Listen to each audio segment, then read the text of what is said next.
Hello everyone and welcome to the first video of the MECH 220 video series. Today we're going to be solving a pulley problem. So chapter 12 deals with all the fundamentals that you need to do the rest of the particle motion, right? So the course, just to give an overview, the course is divided into particle motion, rigid body motion, and then 3D motion, right? So the first, let's say, over a third of the course will be particle motion, and chapter 12 covers all the tools you need to be able to solve the specific kinetics or the linear momentum or energy problems, right? So you've seen so far the velocity acceleration in the rectilinear, curvilinear, and then cylindrical. And the curvilinear and cylindrical are definitely new, but I'd say that the pulleys and then next video will be about the relative motion analysis, which is particularly new and takes a while to wrap your head around. So let's stay focused and get started with this problem right here. So here we're given that the end of the cable is moving at 3 meters per second and we have to determine the speed of block B, right? So I always highlight my important information, and if cable A is moving at 3 meters per second, determine, and this is our question here, speed of block B, right? So let's get started. So you've probably seen in class that you're supposed to find the length of the cables, right? So how many cables do we have here? We have cable 1 here, right? Which goes around pulley C and around B. And we have cable 2 here, which goes around pulley D, right? So the way to tackle these problems is to get the length of the cables. But that's a challenge in itself, right? Because we want to minimize our number of variables because we know that as many variables you have, as many equations you have, you need as many unknowns or vice versa, right? So we want to keep that to a minimum. So here, let's start with, let's say we'll start with length 1, right? L1.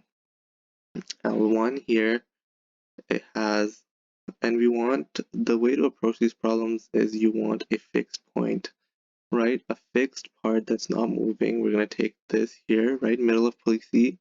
We know that this length is not changing, so we're not going to consider that. I'll erase it. Oops. So here we have our fixed point. And here, let's say it goes till here, right? This is SB.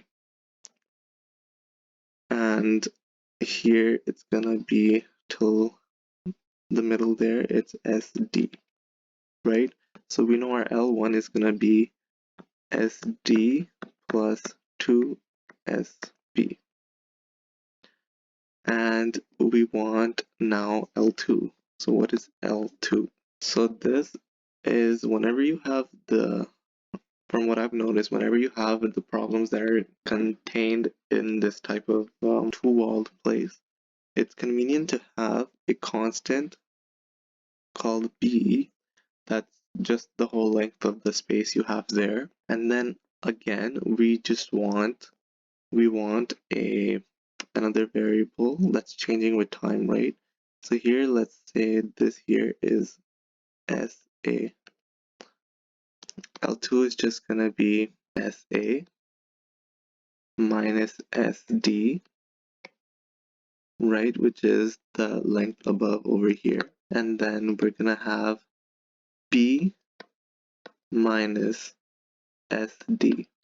So right, you see what we did there? We have B minus SD, and this makes it easier because we don't introduce a new variable, right?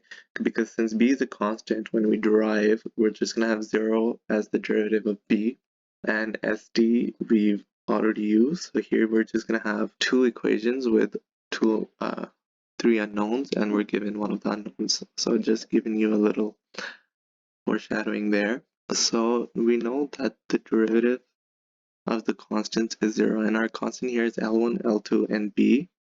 These are our constants, so when we derive them, it's going to be 0. So our next step is going to be to derive. So when we derive the L1, the first length, the equation there, we get 0 is equal to VD plus 2VB. Deriving the L2 equation, we get 0 is equal to VA, and we have minus SD minus SD, that makes minus 2SD minus 2VD, and we know the derivative of B is just 0. So now here we have two equations, right? We have two equations with VA, VD, and VB as our unknowns, but the thing is, we're already given VA, right? We're already told that VA is equal to 3 meters per second. So we basically have two equations and two unknowns, right? So let's call this equation 1, and let's call this equation 2. And plugging in VA into equation 2, we get 0 is equal to 3 minus 2 VD. Solving for VD, we get VD is equal to negative 3 divided by negative 2, gives us 1.5.